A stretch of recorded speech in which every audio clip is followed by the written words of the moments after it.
Di pesisir barat Sumatera, terbentang kota tua bernama Pariaman, wilayah yang sejak lama dikenal damai dan makmur.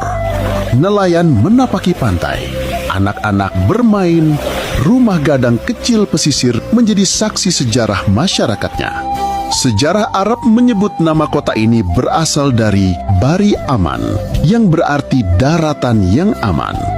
Nama ini terkait dengan penebaran Islam oleh Syekh Burhanuddin Ulakan, ulama besar di pesisir Minangkabau. Dalam bahasa Minang, kata Parik Nan Aman berarti parit atau batas pelindung yang aman, menggambarkan wilayah pesisir yang terlindungi, di mana masyarakat hidup rukun dan harmonis.